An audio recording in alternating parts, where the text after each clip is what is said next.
So I'm going to record this, and Mark, we're getting this recorded.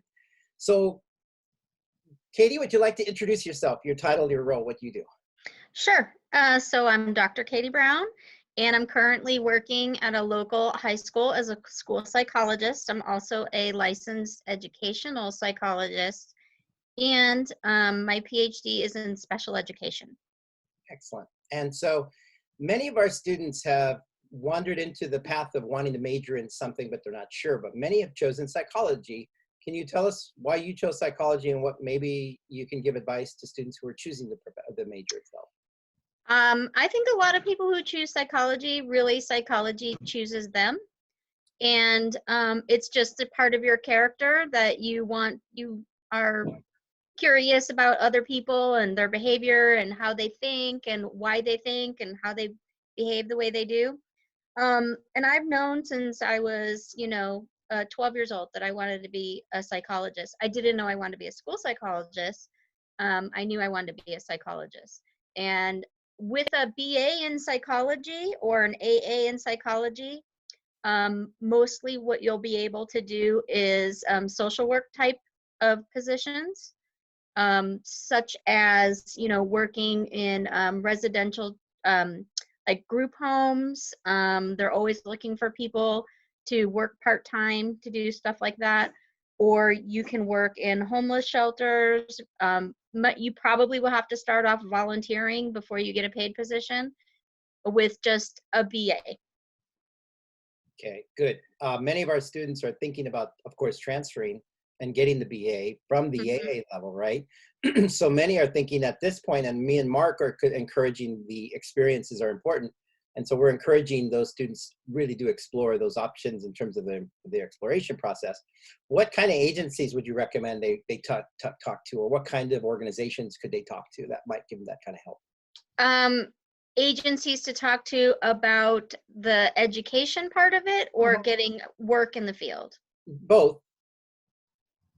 Well, so one thing you can do is of course, you can research the schools and the programs and go to the website and look at the department website for psychology. It explains what they do. It explains if they're accredited or not. That's important. It also will give you an idea of what the faculty there are like. You can look at the faculty. As you complete your bachelor's degree, you're probably going to want to find out that you're going to move into getting your master's degree, because a bachelor's degree in psychology, if you really want to work strictly in psychology, you're probably going to need to get your master's, or maybe even your PhD if you want to do research. But if you psychology is such a general type of degree, you can use it in so many settings. I mean, any kind of sales position, or working in an advertising agency, anything that with a bachelor's in psychology, you could do that if you want to branch out and do something that's a little bit broader, but use your psychology skills. Excellent. And what I'm hearing is there's a lot of broad ranges that degree could offer you when it comes to careers and opportunities. Absolutely. So what I found out was when I wanted to, I knew I wanted to work with individuals one-on-one, or at least I thought I did. And at that time, I went around to all my professors in the psychology department when I was working on my BA, and I did informational interviews with each professor. And I talked about what I wanted to do and what age groups I thought I wanted to work with. And I would ask them if they had any recommendations of people for me to talk to. Excuse me. Okay, good. So I think informational interviews are really the best way to gather information, because sometimes you don't even know the questions to ask. And the more people you talk to, then you'll figure out as you go along. It took me a long time to figure out that what I really wanted to do was school psychology. And then I went and it looked on the internet and looked at all the web pages for graduate programs once I graduated. and looked for the programs that sounded like me, like what I wanted to do. And one of the things, if you're thinking about getting a master's or a PhD, is you might want to look at the research that those faculty do. And if that resonates with you, like if you're very interested in the teenage population and drug addiction, there is somebody out there who is researching that specific thing. If you're interested in parent involvement in school, there's another researcher who does that. And so you can also contact these researchers, faculty, by email, and then, start a dialogue and see if they have time to do informational interviews. That's really what I did. It's an excellent, excellent advice, because many of our students, in fact, are transferring. Mark, do you have a question? I did. So sometimes in my experience, I've encountered students who had a genuine interest in psychology and really enjoyed studying it. But a lot of times they've said, parents often hold the purse strings. And so their parents are dissuading them from following that major.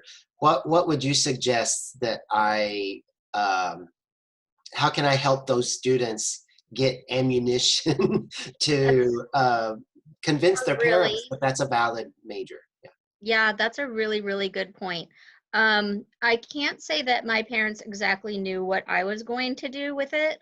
And they really wanted to know, at what was the end game, like how much money you could make doing that, which of course I could not give them that kind of answer.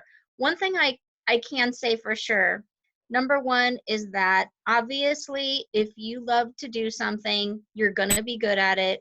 And no matter what you do with your degree that you're interested in, you're going to be good at that, because it's part of your passion.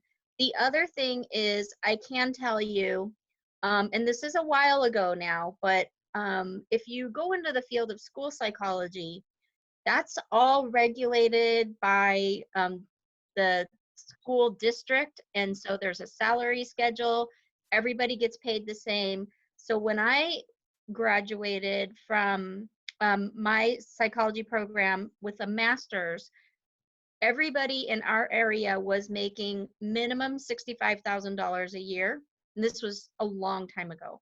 Mm-hmm. I won't say how long, but it was a long time ago. So it could be higher than that now. Mm-hmm. But at the time, that was really, really good money. So that's one reason why people go into it. And that's one answer you can provide if you go into school psychology. But school psychology is a lot of testing, working with kids in the school environment, counseling, writing reports. It's testing, writing reports, testing, writing reports, testing, writing reports. Okay, so if you don't think you're interested in that, then school psychology might not be for you. You might want to be like a school counselor. So you might want to shift when you get into your master's program. After you have your BA in psychology, you might want to shift to school counseling rather, or just getting your MFT, and that's a more clinical program. And you can get, a PsyD, which is more clinical, or you can get a PhD, which is, more research based. So these are all things that you're going to want to ask in your informational interview, so you can figure out what direction you want to go. And also, I'm sure you guys have already been talking to your students about this, but going on places like Glassdoor and just typing in, a BA degree in psychology or master's, etc., you can come up with some pretty good responses to give your parents if they want to know exactly how this is going to benefit you in the future. Mm-hmm. And not that our students concentrate on that money being the deciding factor, but it certainly is a question that Mark raises related to the parents' interest. Mm-hmm. What is my son or daughter going to look at in terms of income? And today we have students coming to LMC more so than ever, because the universities, with the situation being so unpredictable, lots of our students are remaining at the community college in the local area. So we want to make sure to help and address some of these issues. And so part of our career design studio work is inviting our speakers. And Dr. Katie Brown has been nice enough to give us this time, and we appreciate your time. We'll kind of keep in touch. But certainly if students wanted to reach out and say, I have a question, can they ask you, or is it okay to ask me to course. ask you? Yeah. And that way I Send can them my convey that. email anytime. Perfect. Katie, Mhm. thank you so much. I appreciate You're it. welcome. Yay, Thank you, yay. Katie. Thank Bye. you so much. Have a great day. Nice to Bye-bye. meet you. Bye-bye. Bye-bye.